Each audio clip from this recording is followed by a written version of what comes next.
Peace, everybody. Peace, peace, peace, peace. Salute.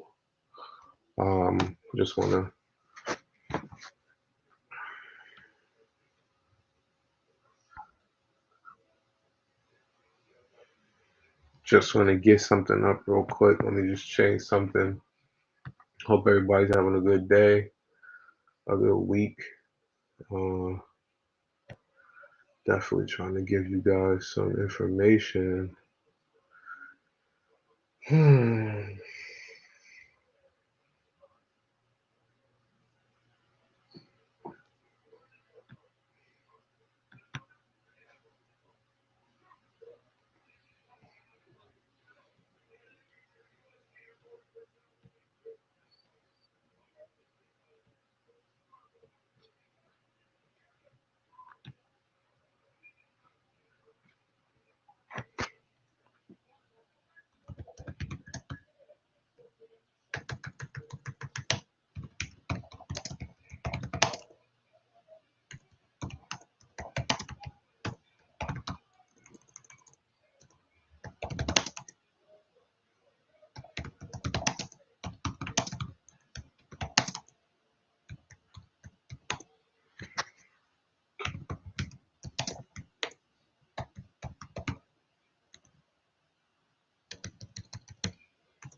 What's wrong?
So look at this.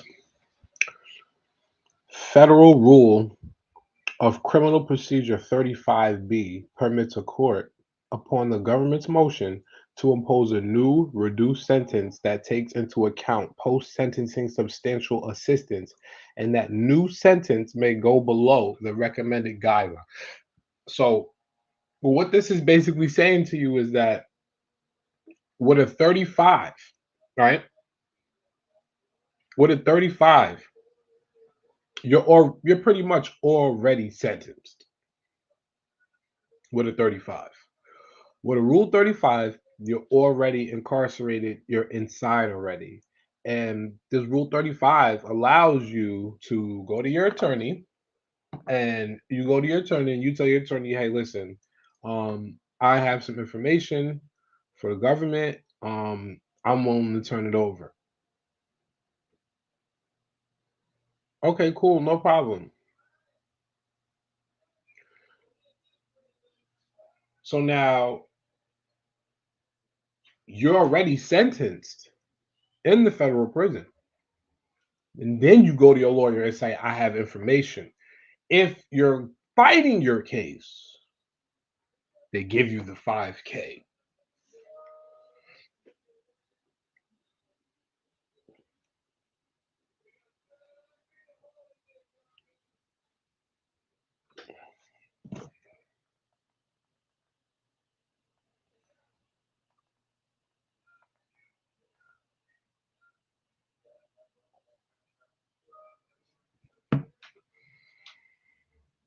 Let's see.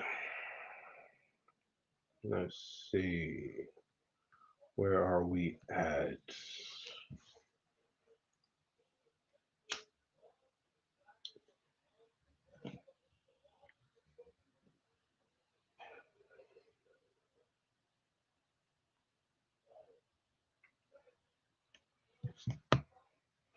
So now,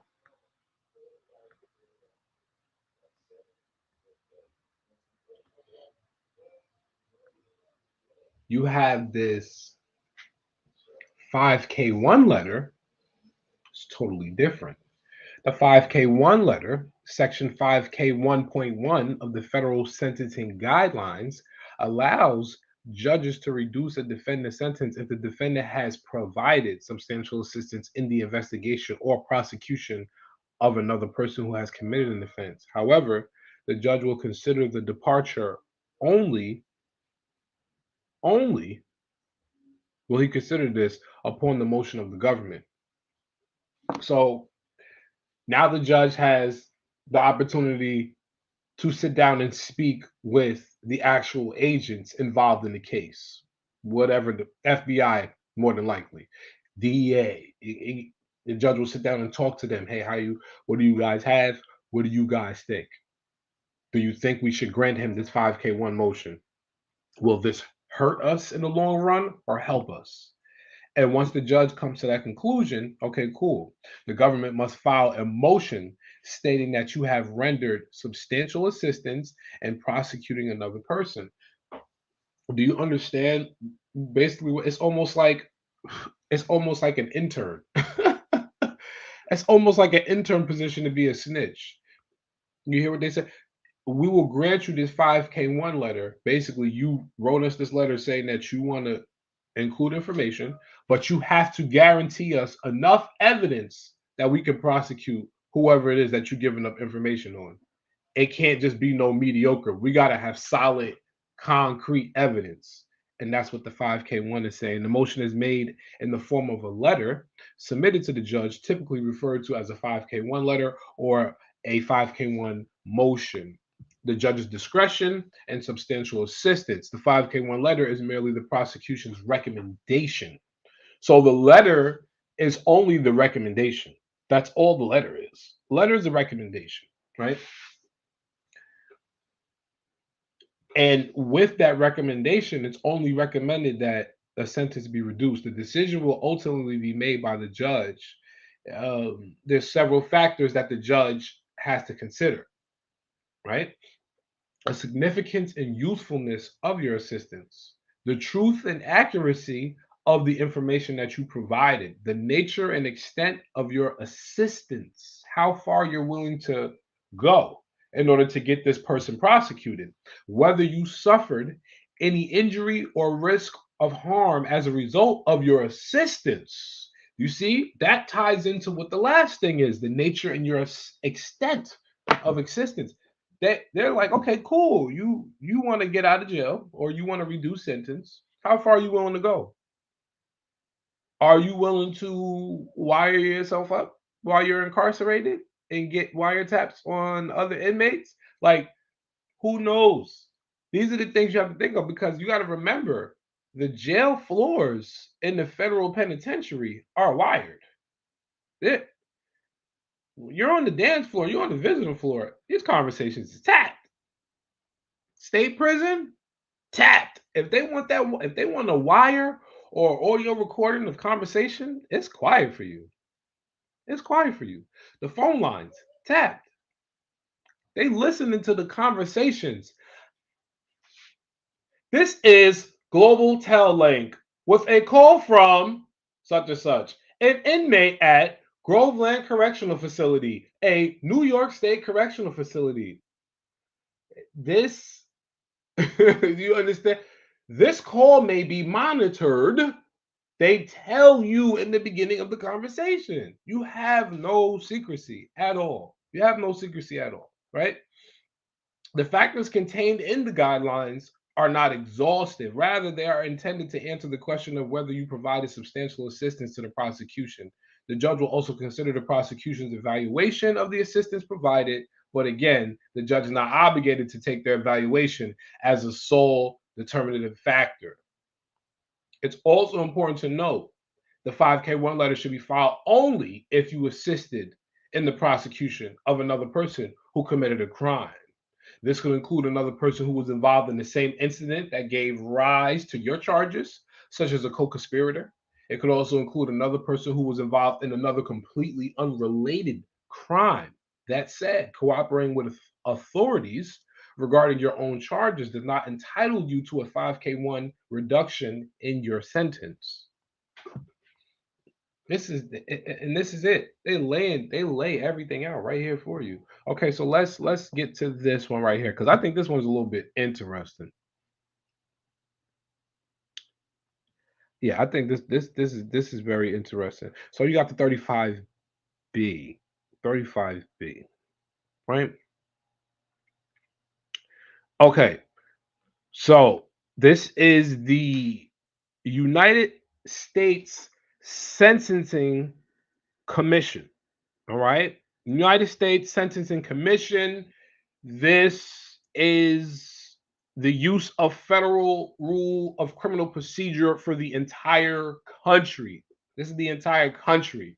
So everything that I'm about to read and go through with you guys um, is basically salute rain. Is basically this is countrywide. So like you got the shout out to Young Thug. He's going through it right now. You got the Young Thug case that's going on right now, YSL. And I know a lot of people are wondering certain things, like if dudes do tell, how are they going to tell? They're in the same jail. People are going to find out this is going to happen. So I'm breaking these things down to you so you guys can understand. It's a lot of a lot of things that are being like misleading information, especially with the whole uh, Terrence Williams situation, Birdman's brother. I see Hassan Campbell put something up saying that there's a guy who's on the audio talking from a jail call, and he's saying, "Yo, Terrence Gangster Williams, he got me locked up." So now I reach out to my peoples and I get the information. Terrence Gangster Williams, yes, indeed, he did give up some information, but he told on people who were dead. Um, one of the people got acquitted of the charges, so it didn't affect that person.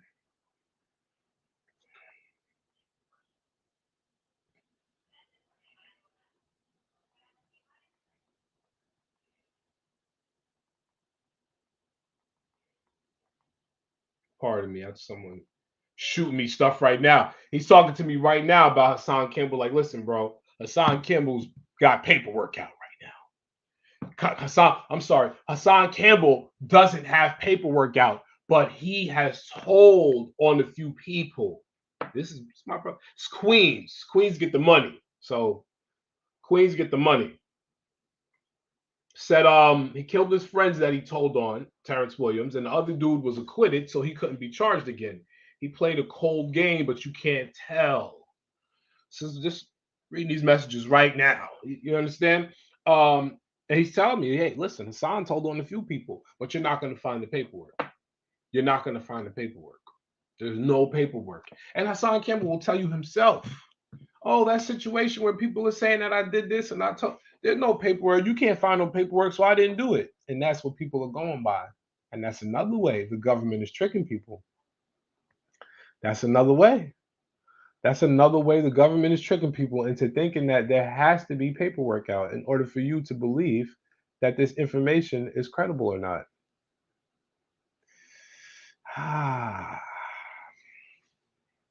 And because we go by their system of law, of course we would assume, you know what, that is true.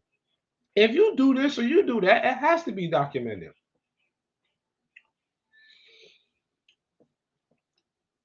Everything has been a lie to us for a long time. The government has been pulling the wool over our eyes for a very long time.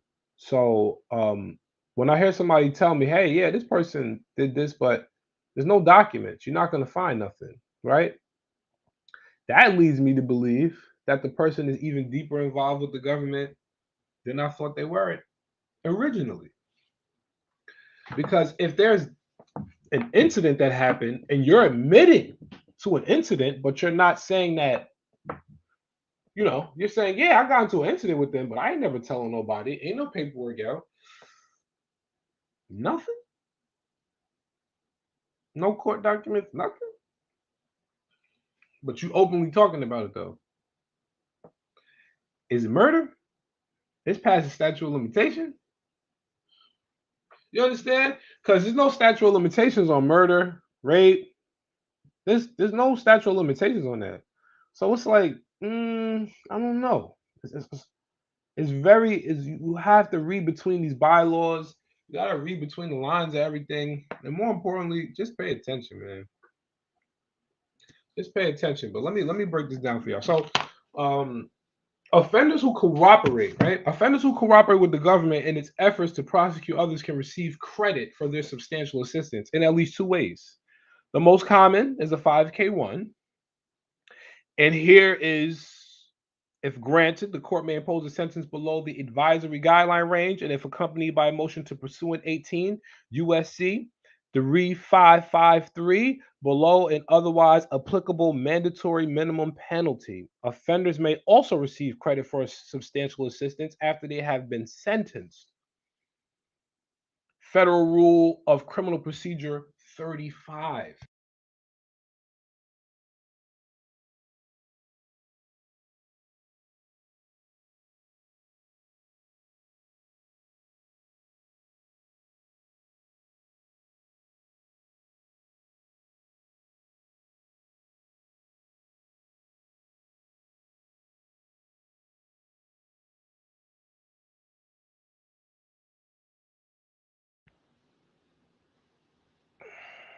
These rules,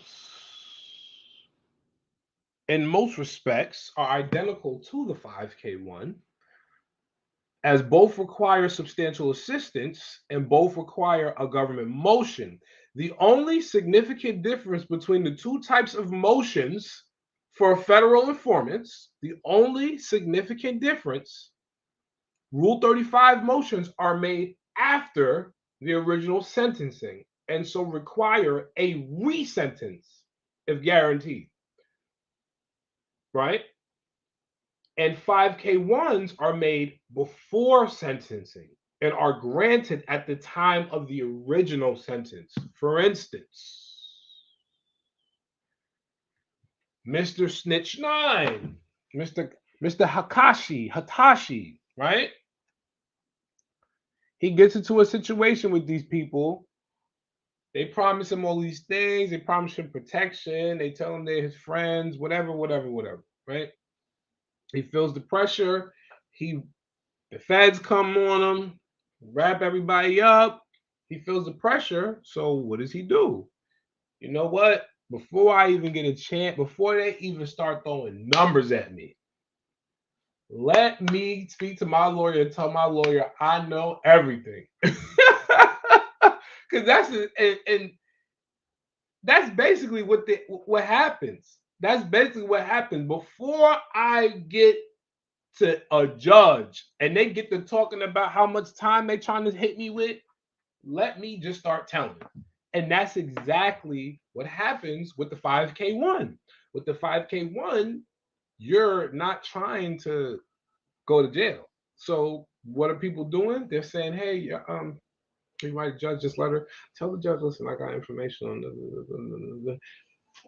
Okay, cool. All right, like, hey, yeah, we got a very large amount of information, substantial information that can get some prosecutions, and my client would like to cooperate, and that's what the lawyer said. All right. Now, these two types of motions are used quite differently in practice. This report comprehensively analyzes for the first time information on Rule 35 reductions obtained by the Commission from fiscal years 2009 to 2014 and compares these reductions to the 5K1 departures over the same time period. Wow. So Rule 35 has been included in the rules of criminal procedure since they were made effective in 1946. Rule 35 has been around since 1946. Mind you, Rule 35, 1946. I want to say 1946 is pretty much about 20 years after the Prohibition started. So, mob, RICO, like this all kind of ties into that stuff. So, it really wasn't meant for black folks because black people really weren't out there like that yet. In that kind of lifestyle, like black people were like doing the right thing. Like Tulsa city got burned down. I mean, Tulsa got burned down. Town. All these black people, affluent, rich, wealthy, black individuals. Other than that, in that time frame, it was really the mob. The mob were pretty much taking over the country. Um, that's different. That's different. Um, the substantial revisions to the rule, especially in the last 30 years, have reflected broad changes in federal sentencing policy. Before the enactment of the sentencing reform of 1984, Rule 35 contained a strict time limitation but included no substantive restrictions on the basis by which a court could reduce or modify a sentence.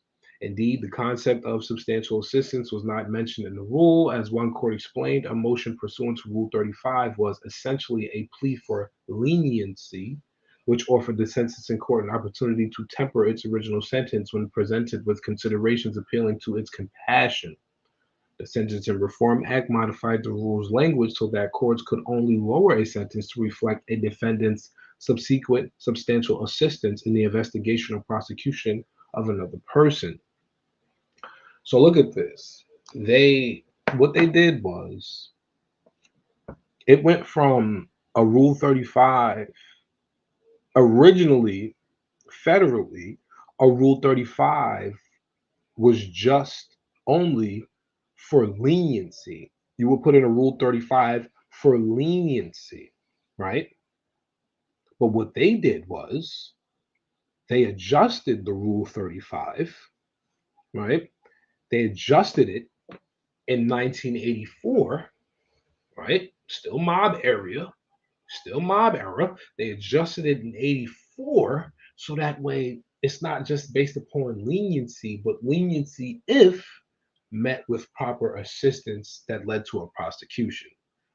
All right. So this rule was just adjusted almost 40 years ago. It's only been about 37, 38 years. Rule is 4 decades old. Okay.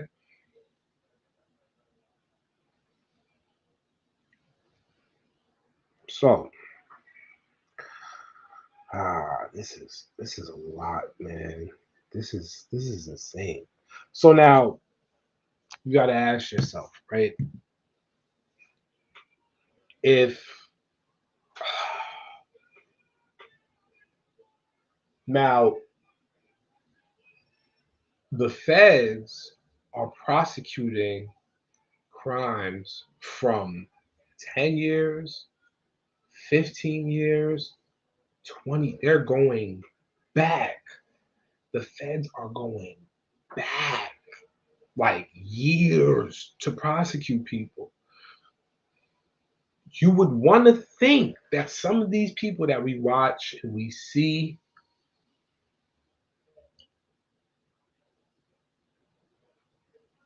are out the way. All the money they have, hearing about shout out to DJ Academics because when it comes to the information he provides, hey, not everybody's gonna like his delivery, but the information. That's all I'm looking for is the information. And he stated a few things. Number one,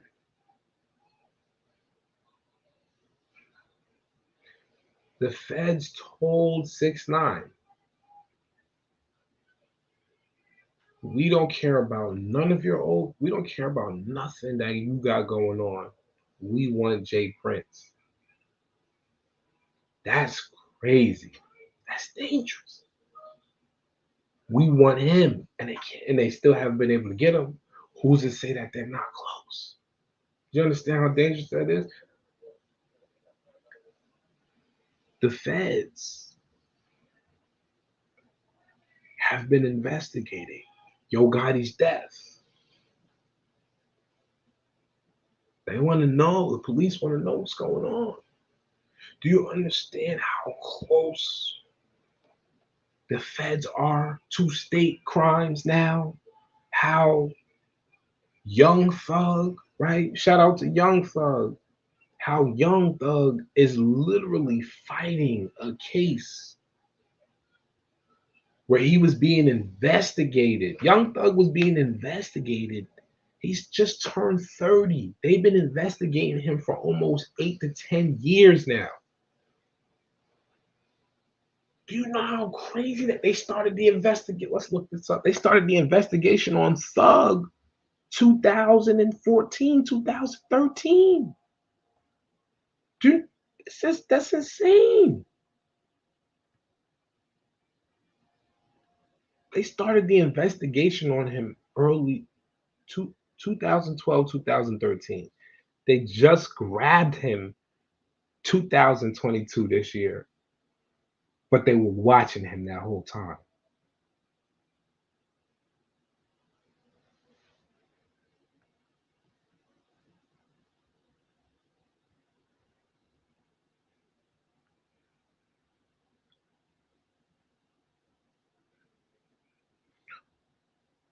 This is the scary thing for Thug though.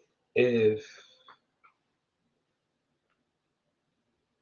he's locked up in there, um, 20 plus co-defendants, right?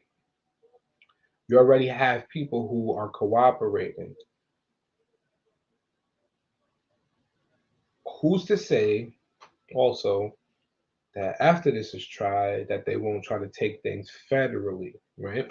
Because the feds have the ability to do that. Once the state is done trying a case, the feds can come in and pick it up and try the case as well as they see fit.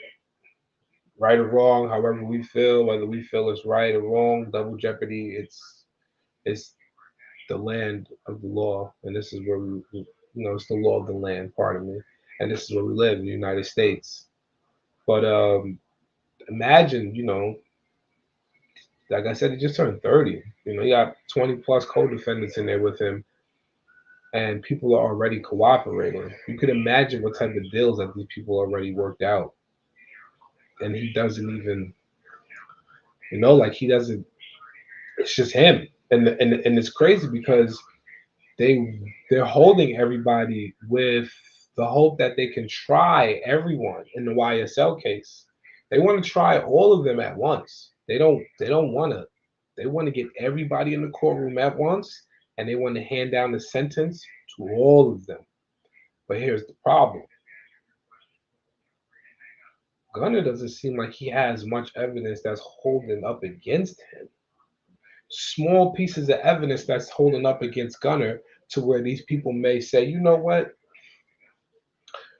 we want to hold him. We want to keep Gunner. Gunner's not. Gunner could possibly be free anytime. But from the evidence and all the information, what they grabbed from Young Thug's crib, they grabbed all of them hammers from his crib, the switcher, and throwing the Glock, turn it into an auto.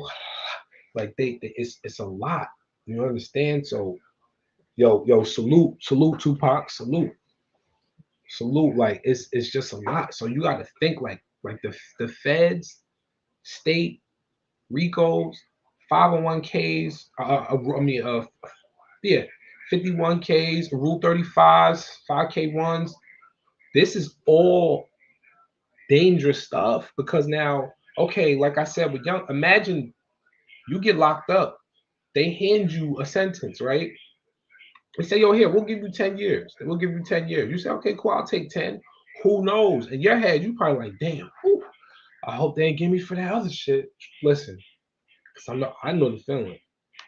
I'm glad they didn't get me for that other shit, right? You going through your case, you fighting, you doing your jail time. You saying to yourself, damn, I hope they don't come pick me up for this. And then you go free, right? You go free. You home, you back on the street. But somebody that's locked up got information on you and they're trying to get their sentence reduced. That's when they come in with the Rule 35. Do you know how crazy that is? Imagine you did your time already. You ain't been caught for no other crime. And then you're home and somebody inside says, you know what? I want to be home. I want more time taken off my bed. You know what? I'm about to give up Zaire. And they come and grab me up for some shit from 15 years ago or something. Yo, that's happening. That's happening. And then on top of that, what's even worse, dudes is telling on people that's dead. Telling the police, yo, listen, I'll help you solve this case. I know the person.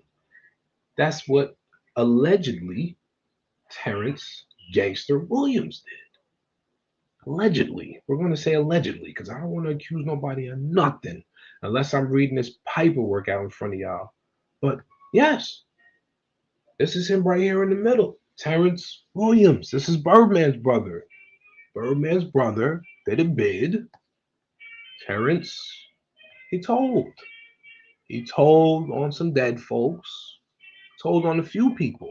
And, this is why Birdman doesn't talk to him now. Birdman is not rocking with him. Birdman has distanced himself from his brother because his brother cooperated in some way, shape, or form with the intent of trying to come home. He was on Vlad TV. He did the interview. He did all of that. But once again, you told on somebody. It doesn't matter if they were dead or alive. You told. And that is not ever going to go away. Man got up there on Vlad and admitted, yeah, I told on somebody that was dead. My friend is gone. Nobody agrees with that. Because if you'll tell on the dead, you'll sure tell on the living.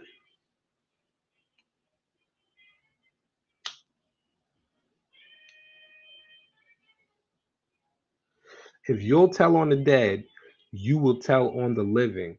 Nobody wants to be around anyone like that. Nobody wants to have somebody like that in their circle. That's dangerous. That is dangerous. People have to watch how they move on the street. Listen to me. You could be working a 9 to 5, and salute to everybody that's here because we're going to rock out. If y'all got any questions, feel free to ask questions, put them in the chat. If y'all want to jump on the live, jump on the live. As a matter of fact, I'm going to put the link up so I can invite y'all. Okay? If y'all want to jump on the live, jump on the live. I'm putting the StreamYard link up right now. Y'all pull up. Pull up, everybody. Pull up. Click the link and join the stream. Y'all have to watch who you're around. Listen to me. I know a brother, right? I know a guy. My man, salute to Smiley. Salute to Smiley. I'm gonna shout him out. Shout out to Smiley. He's holding it down right now. Brother, cool brother. Yeah, he knew a few people in the street. Smiley knew a few people in the street. Yeah, he did. But what they did to Smiley was foul. Smiley was minding his business, hanging out with friends that was in the street. That may have been his problem. Why? Because unbeknownst to him, his friends were being watched by the feds. His friends were being scoped out by the feds. The feds were watching his friends for almost 36 months. They were watching him. A 2.5, 3 year case, watching his friends. And it was unbeknownst to Smiley. They were taking pictures, they're taking footage, they're filming them. And this guy works a 9 to 5. 9 to 5 job, baby, with his girl was pregnant, and then all of a sudden they come and they snatch him up while he's home on the street working his 9 to 5, living his life. The feds come and grab him. You know what the feds grabbed him for? They grabbed him for a conspiracy case.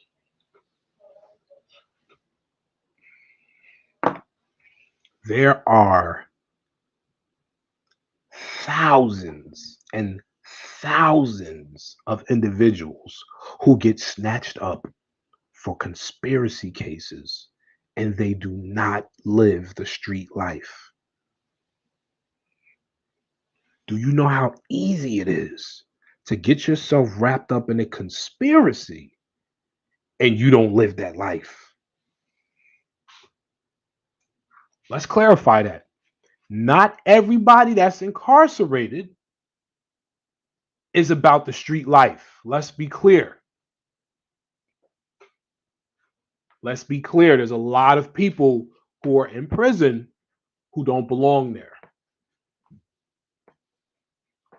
Not everybody lives the street life. There are thousands upon thousands of individuals. Forget about the ones who are innocent, because now what a courtroom will define as innocent is, hey, you work a 9 to 5, but why are you hanging out with these kind of people?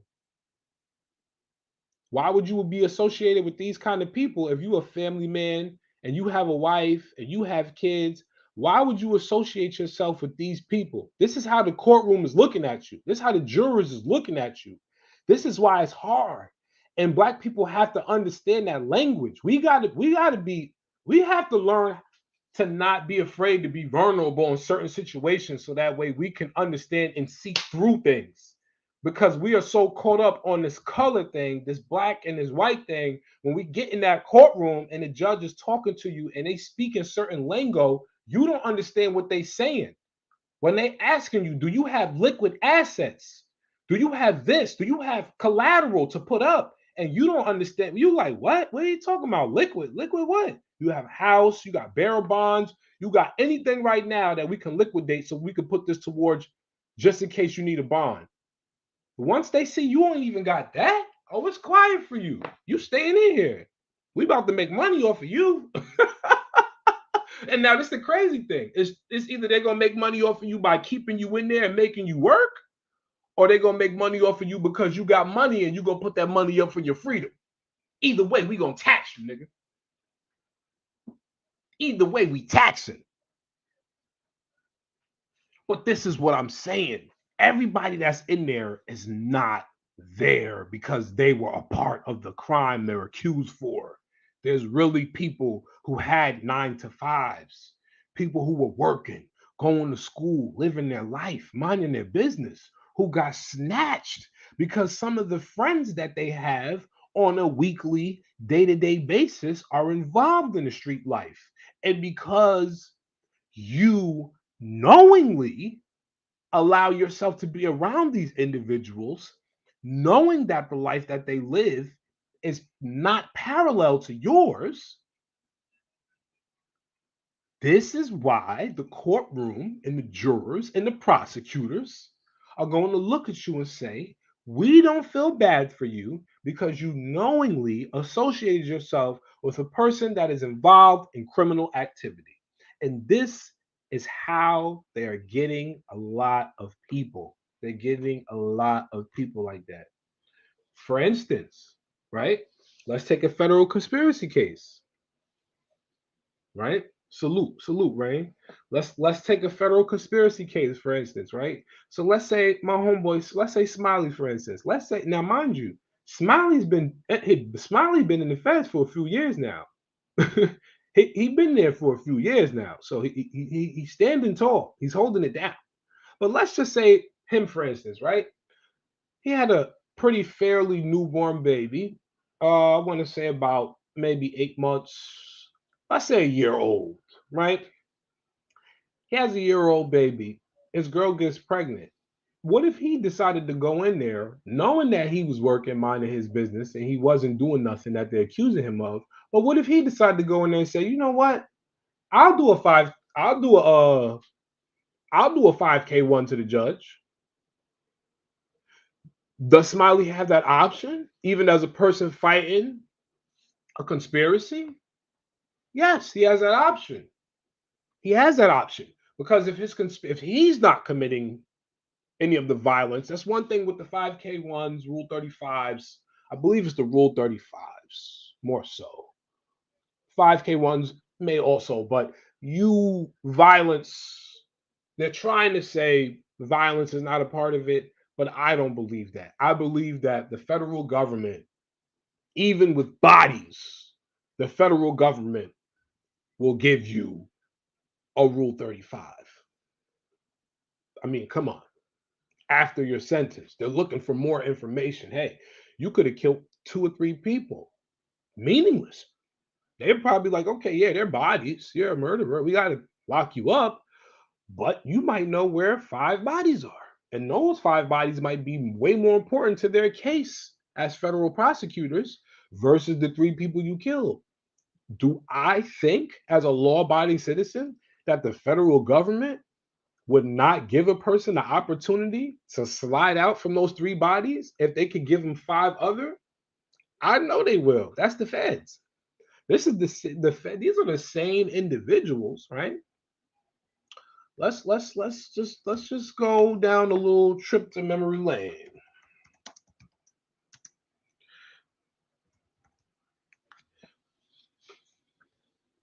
Let's just go down. Let's just go down. Let's go down memory lane. Let's go down memory lane. If you guys remember the Boogeyman,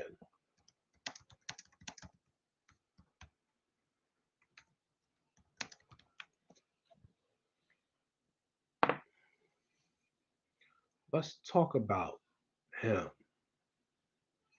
right? The Boogeyman. Give me a second.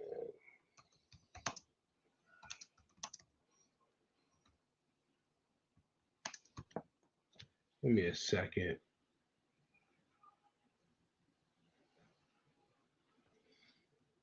If you guys remember Mississippi Burning,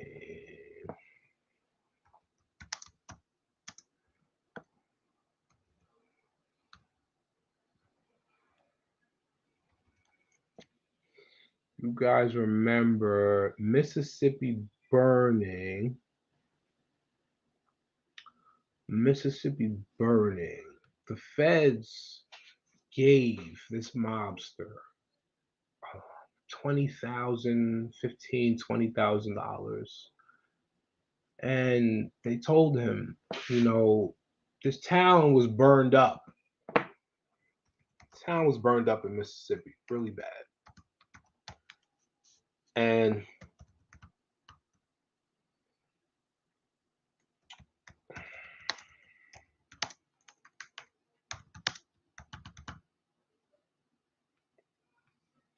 the mob says, hey, Greg Scarpa, that's his name, the Boogeyman. Let me find a picture for you guys. Greg Scarpa. Yes, Gregory. Greg Scarpa, the Boogeyman. They said this guy was vicious. They said Greg was vicious. They said Greg was vicious. Let me get this picture up here for you guys of Mr. Scarpa himself catching bodies. Greg wasn't playing. Greg wasn't playing. That's Mr. Scarpa himself right there. So, the FBI, right? Mr. Greg Scarpa. So let's go to Mississippi Burning, right? 1966. In 1966, this is what happened, right? Let's go to Mississippi Burning. The funny thing is, immediately, as soon as you type in Mississippi Burning, Greg Scarpa, immediately they give you dozens and dozens of articles that'll let you know the FBI used him to nab the KKK members who caused that burning. Okay? For you guys that are not familiar, I just want to give you a little brief history of the story so you guys can know how the feds operate and how far they're willing to go to achieve whatever goal it is that they feel that they need to achieve. Okay? Mississippi Burning is a 1988 thriller, but it's based off of the 1964 murders of James Chaney, Andrew Goodman, and Michael Schwerner. Right? The film was shot in a number of locations in Mississippi and Alabama. They criticized it due to the nature. It was a true story. It's based on a true story.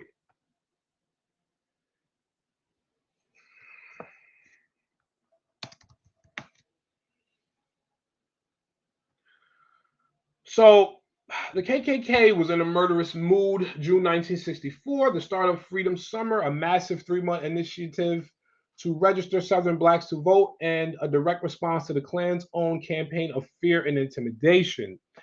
The Klan in Mississippi, in particular, was after a 24-year-old New Yorker named Michael Schwerner. He'd been especially active in organizing local boycotts of biased businesses and helping with voter registration.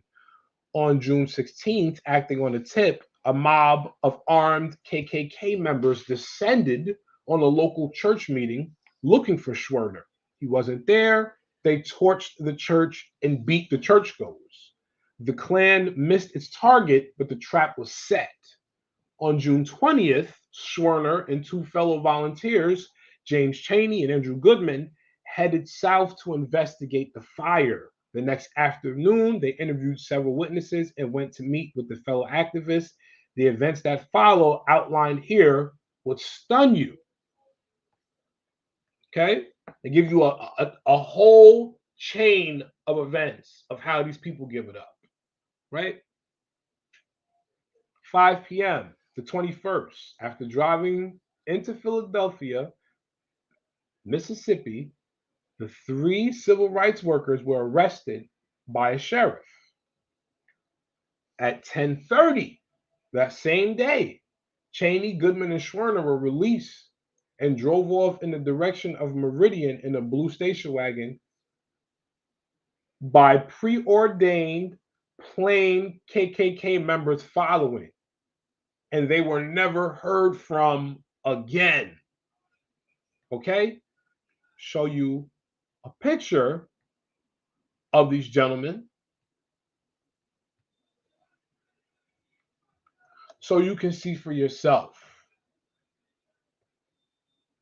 All right? Because this is so you guys can see. So these are the three individuals that the Klan killed and why they had somebody go and find them. All right? So check this out. June 22nd, which is the following day, that Monday, they were notified of the disappearance. The Department of Justice requested our involvement. A few hours later, Attorney General Robert Kennedy. Attorney General Robert Kennedy. Do you hear that? Robert Kennedy. So if the president, are you listening? If the president has a say in what the hell the FBI do and the directors, you saw what Trump was doing. Trump showed us the power of the president. It's the first time we got a chance to see somebody wild out like that. Respect. Besides Bush, Bush pushed the limits. His father, Bush pushed the limits. But Trump showed us how powerful a president is, right? So if Robert Kennedy was the attorney general and he was making who was making moves at that time? Let me continue. August 4th, acting on an informant tip, we exhumed all three bodies 14 feet below an earthen dam on a local farm. December 4th, more than a dozen suspects, including Deputy Price and his boss, were indicted.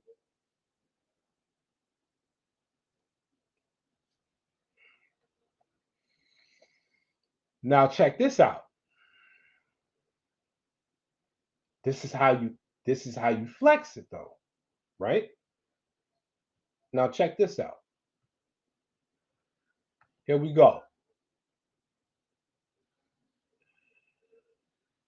And 64 slank. God damn, Greg.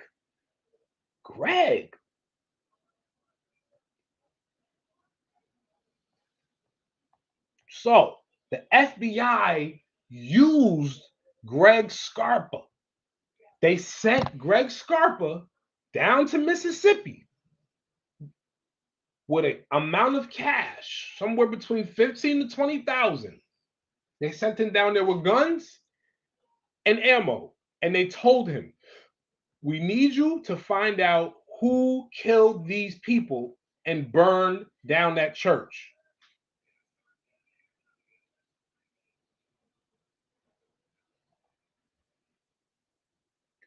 Scarpa admitted to Linda Shiro, which is the ex-boyfriend.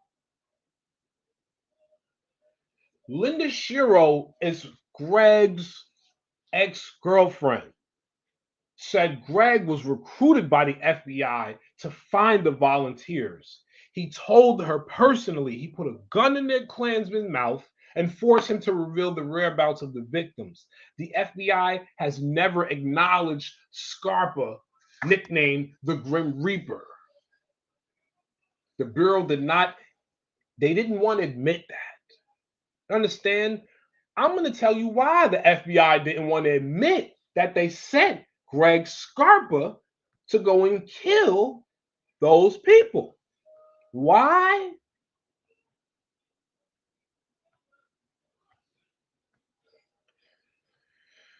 Listen to me.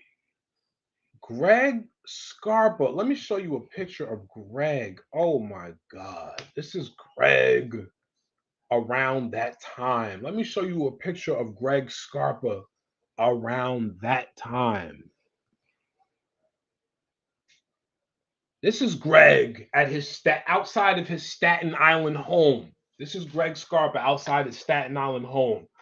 This was around the years that the FBI had asked him to go and catch that body. Not really kill the Klansmen, but find out the whereabouts of the bodies. But now look, pay attention to the timeline. Pay attention to the timeline.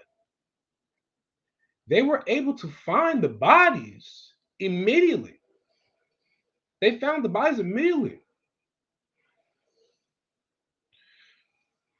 Scarpa was born to first generation immigrants. Men, Salvatore and Mary. It's a real Italian.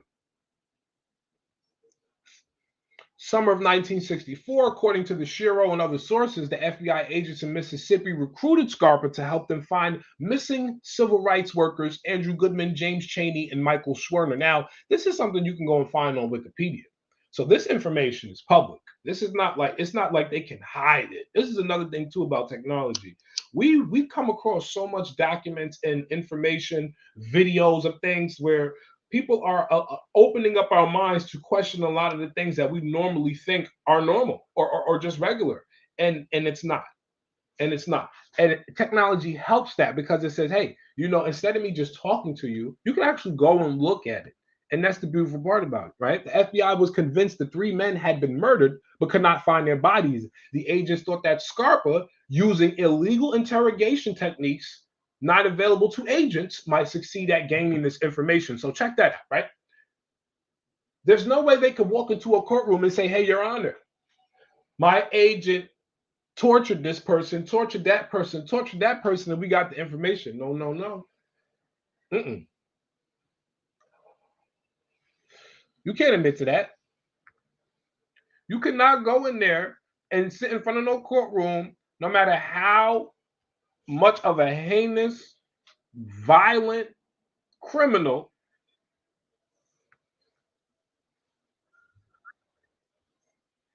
that you may be dealing with. You might be dealing with a real violent person, but you cannot, in no way, shape, or form, is a judge going to say, you know what, it's all right. You did what you had to do. Nope. No judge is signing off on that. No judge is going to sign off for that. Why? Because the jury has to buy it. And if the jury, as powerful as the judge is, if the jury says, yo, we don't think this is the right procedure, then you could forget about that case. You could forget it. Once Scarpa arrived in Mississippi, local agents allegedly provided him. Now, check this out. This is all Wikipedia. I just said to y'all, from my knowledge and what I know, what happened, right? Now look at this. Once he arrived in Mississippi, local agents, FBI agents, provided him with a gun and money to pay for additional information. Scarpa and the agent allegedly pistol whipped and kidnapped Lawrence Bird, a TV salesman and a secret Klansman.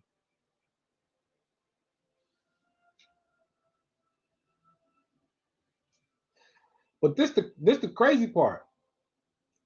They kidnap him and take him to a local army base.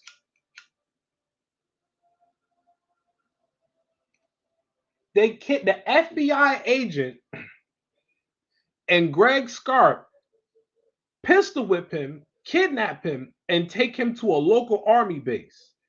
Scarper severely beat him and stuck the barrel of the gun down his throat.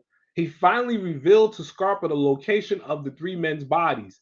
The FBI has never officially confirmed this, though not necessarily contradicting the claim of his involvement in the matter. Investigative journalist and Illinois high school teacher Barry Bradford claimed that the Mississippi Highway Patrolman Mary King provided the grave locations to FBI agent Joseph Sullivan after obtaining the information from an anonymous third party. Mm-mm-mm. So, yes,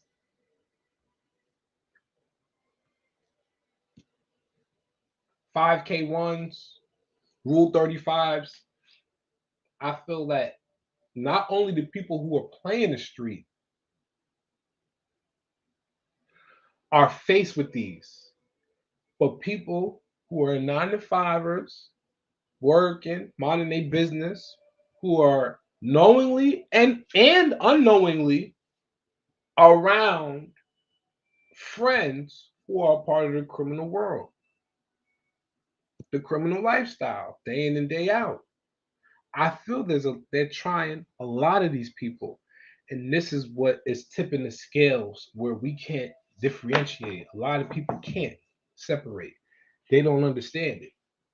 Damn, he got a 5K1. This nigga, you know how many people will be around you and not even tell you, yo, listen, man, it ain't even, you know what I mean? I know you've been trying to get up with me, but it ain't good right now. I'm hot. I'm spicy. How many of your friends gonna tell you that? A lot of people would rather just have extra people around so that way it can keep the attention on a lot of people as opposed to just you. And you know when you're going down. Everybody knows if you did dirt, if you done something, you know. You can sense it. Your senses kick in. But you don't put yourself around other people when you know the feds is watching you. But whose fault is that? Bad judge of character or the person that you're dealing with? Love, life, and loyalty is the motto. Stay safe, stay real, and stay true. You rock with me, I rock with you.